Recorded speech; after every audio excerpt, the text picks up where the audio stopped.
Hey everybody, RJ Carter, Senior Editor at CriticalBlast.com, author of Destroyer novels Bully Pulpit and Continental Divide, as well as the author of Alice's Journey Beyond the Moon. And I've had some thoughts today after reading some comic books this past week.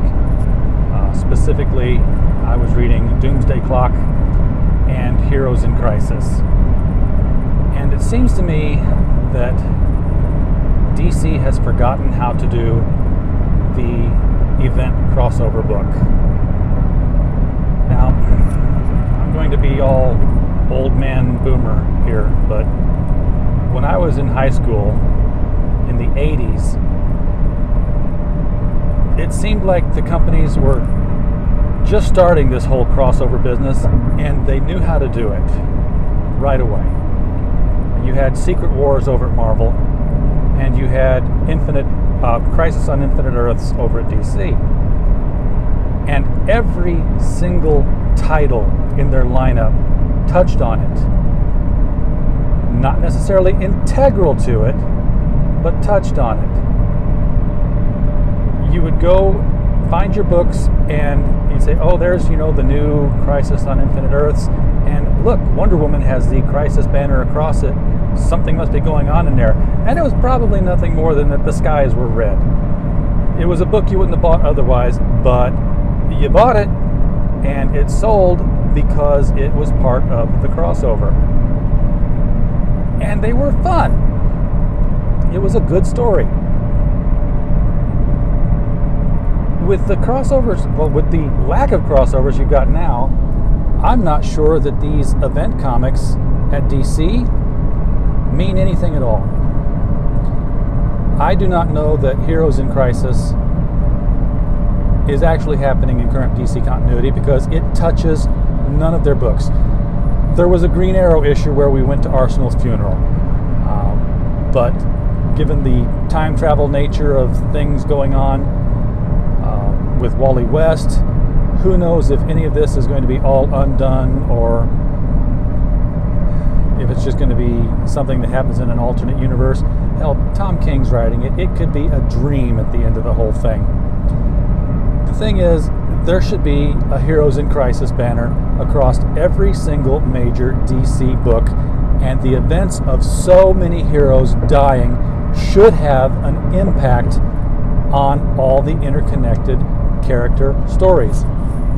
The fact that it doesn't communicates to me that DC doesn't think this is an important series, so the readers don't end up thinking that it's an important series. The same is true for Doomsday Clock. This should be huge. Geoff Johns is historically a genius at writing DC stories that are sweeping and make massive changes and make sense out of all the disconnected threads. This is the guy who brought back Green Lantern from the edge of the abyss.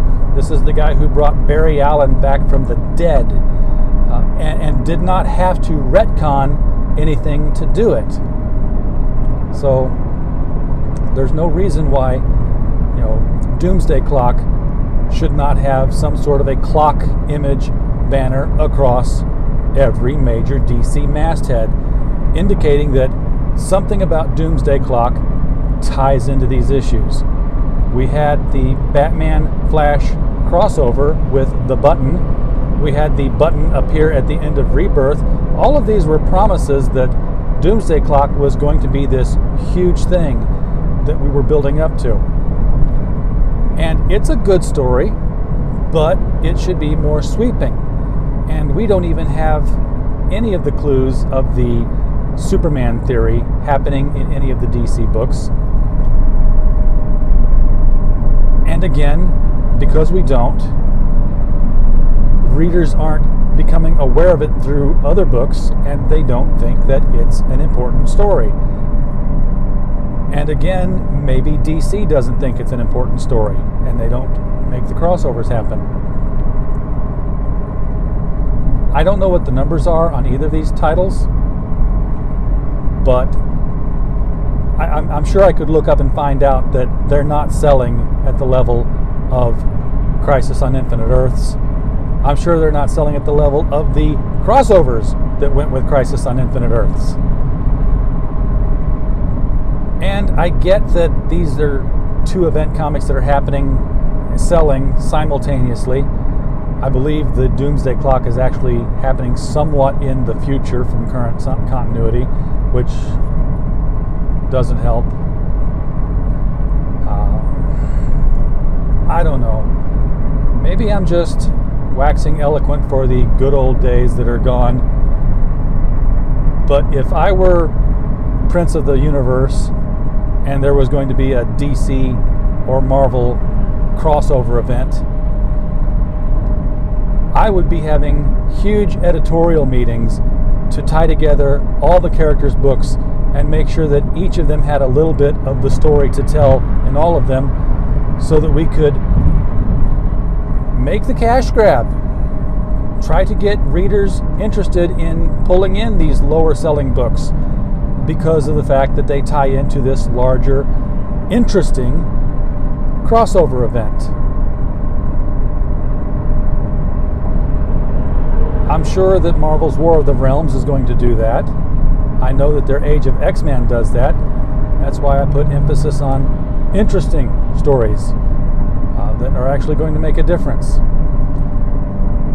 Both Heroes in Crisis and Doomsday Clock should have been stories that end up making a difference in the DC universe.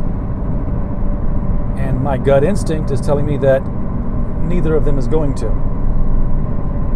Now, I'm still going to read Doomsday Clock. I've completely given up on Heroes in Crisis.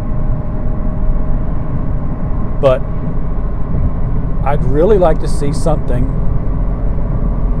come from these big companies in the vein of Secret Wars and Crisis on Infinite Earths. Some long-running 12-issue series that tells its own story, that doesn't rely on you having to get the crossovers, but makes you want to get them anyway because it fleshes it out more. Crisis on Infinite Earths, you did not have to get every single crossover. Superboy from Earth Prime shows up in Crisis on Infinite Earths, and he's just introduced as, oh, Superboy's here. Yes, we just met him recently because he was in he was in the last issue of DC Comics Presents. You didn't have to go get it to know the story. They filled it in 2 word balloons. It used to be common policy with DC editorial that you could do this. Remember little text boxes that had a little asterisk that says, go see this issue for more. You don't see that anymore. Anyway, that's enough of the old man ranting. I won't tell you about how when I grew up, comics were 25 cents and you could get 10 of them with your allowance. I grew up with enough of that myself. But I don't know. Let me know what you think. I don't want to keep anybody here past their bedtimes and have them falling asleep with me droning on. I just miss good comics. And I hope that we see good comics again. Thanks.